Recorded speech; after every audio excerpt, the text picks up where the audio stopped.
Assalamualaikum warahmatullahi wabarakatuh. Perkenalkan, kami dari kelompok 5 akan mempresentasikan materi kami pada hari ini.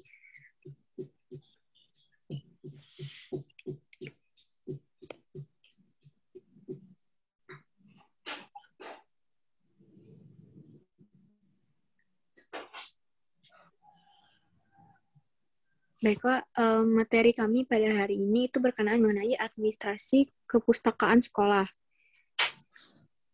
Yang pertama akan dibacakan oleh Saudari Rara Sasifahira.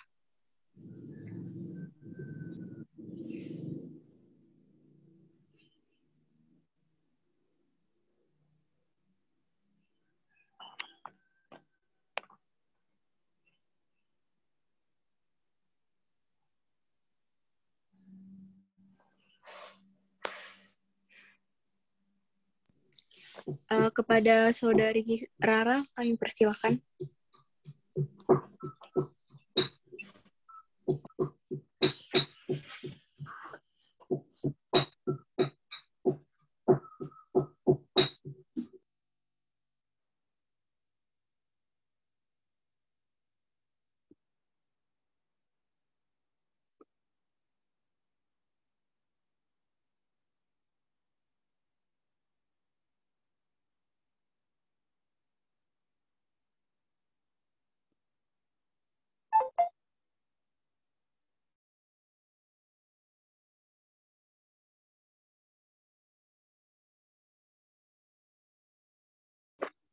Baiklah, terima kasih. Maaf sebelumnya tadi Rara ada sedikit gangguan sinyal.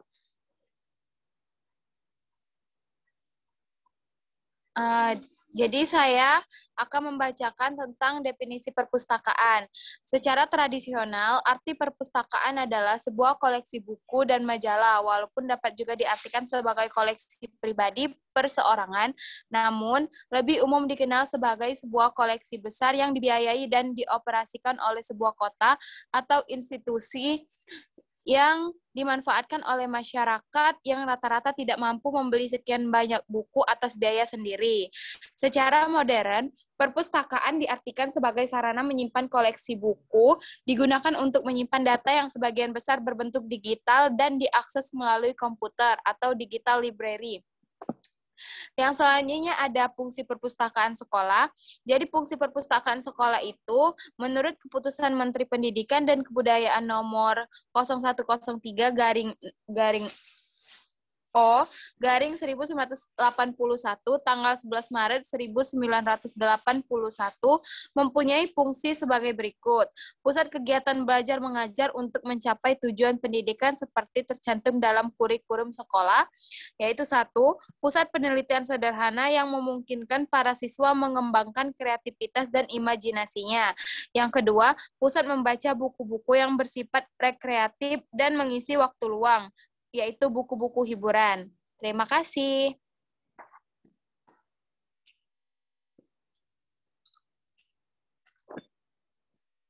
Baiklah, selanjutnya materi mengenai administrasi perpustakaan secara teknis akan dibacakan oleh Saudari Mayang. Kepada Saudari Mayang, saya persilakan. Baiklah, terima kasih. Di sini saya akan menjelaskan tentang administrasi perpustakaan secara teknis. Yang pertama yaitu buku induk atau buku inventaris. Buku inventaris buku bila buku atau bahan pustaka lain yang akan mengisi koleksi perpustakaan tiba di perpustakaan baik bersumber dari pembelian maupun hadiah. Maka yang pertama pengecekan buku atau bahan pustaka lain, bahan pustaka khususnya buku yang diserahkan ke unit pengadaan atau pengelolaan bahan pustaka yang berasal dari berbagai sumber. Itu perlu dilakukan pengecekan ulang. Wah, minta lagi, wah. Yang kedua yaitu pencantuman identitas. Semua bahan pustakaan, dalam hal ini khususnya bahan tercetak, harus diberi tanda identitas pemilikan. Tanda ini lazimnya berupa stempel yang memang khusus didesain untuk pemberian tanda identitas pada bahan tercetak. Ada dua macam stempel identitas, yaitu yang pertama, stempel identitas berupa stempel memanjang untuk distempelkan pada sisi buku sebelah luar, dan yang kedua, stempel identitas berupa stempel pendek.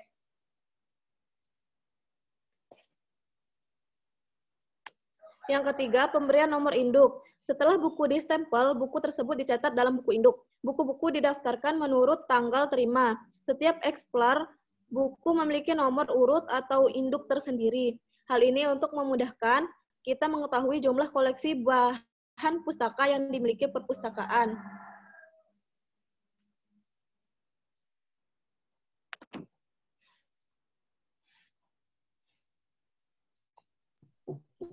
Baiklah, materi akan dibacakan oleh Saudari Monica. Kepada Saudari Monica. Administrasi perpustakaan secara teknik. B. Inventarisasi buku atau surat kabar, majalah, dan buletin.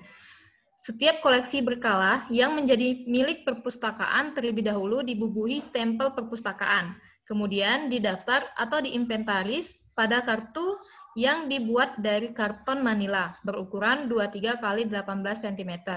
Gambar di bawah ini adalah kartu surat gambar dengan kolom dan keterangannya. Bisa dilihat.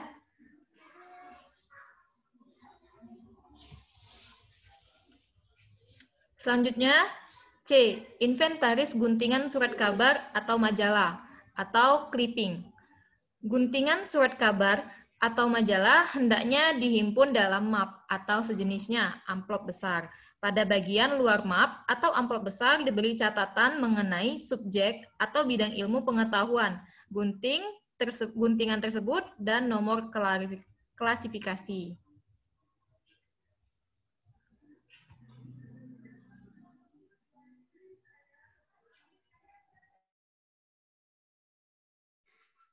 Baiklah, materi selanjutnya akan dibacakan oleh Saudari Yola.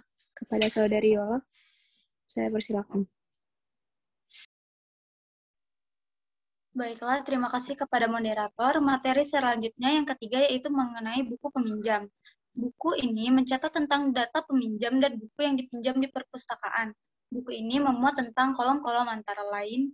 Yang pertama itu ada nomor untuk mengetahui banyak peminjam yang minjam buku di perpustakaan. 2 nama, diisi nama si peminjam. 3 kelas, untuk mengetahui kelas si peminjam. Lalu ada judul buku, diisi judul buku yang dipinjam. Nomor inventaris, diisi sesuai dengan nomor inventaris yang telah dicantumkan dalam buku. Lalu selanjutnya ada tanggal pinjam, diisi tanggal saat peminjam. Lalu ada tanggal harus kembali, diisi buku itu harus mengembalikan tanggal berapa sesuai dengan ketentuan yang berlaku. Lalu selanjutnya ada keterangan, yaitu diisi dengan tanda tangan atau lainnya. Yang keempat, itu ada kartu anggota. Ada beberapa macam kartu anggota yang dapat dipilih, salah satunya atau secara kombinasi untuk digunakan di perpustakaan bersangkutan. Yang pertama, yaitu ada kartu identitas, yang hanya memuat nomor registrasi anggota, nama, alat, tanggal berlaku keanggotaan. Yang kedua ada kartu peminjam yang memuat data yang sama seperti kartu identitas, hanya ditambah 2 kolom untuk mencatat transaksi peminjam. Terus ada sistem bond, dibuat rangkap 2 atau 3, di mana setiap buku yang dipinjam harus ditulis dalam 1 bond, lengkap dengan nama peminjam, alamat, nomor buku, judul buku, nama pengarang, dan sebagainya. Lalu yang terakhir ada kantung buku, berupa kantung-kantung kecil berisi nama anggota, nomor registrasi, alamat, tanggal berlaku keanggotaannya diberikan kepada anggota sesuai dengan jumlah buku yang boleh dipinjam. Setiap kali anggota meminjam, ia harus menyerahkan 1 kantong buku untuk setiap judul yang dipinjam. Terima kasih.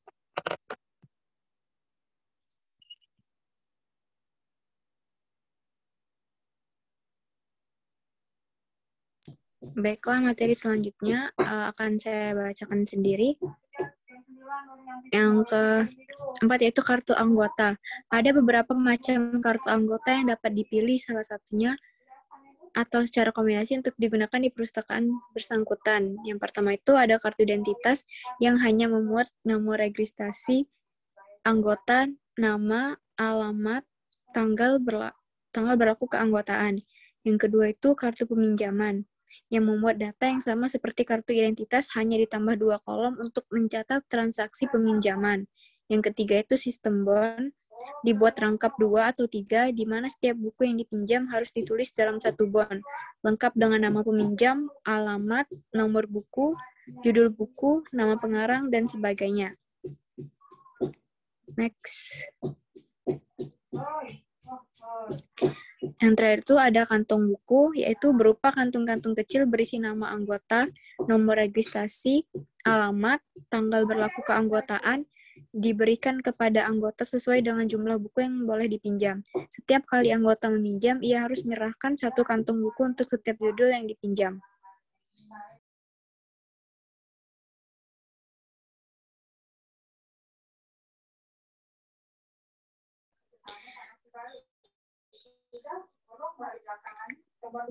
Baiklah, mungkin itu saja materi yang dapat kami sampaikan pada hari ini.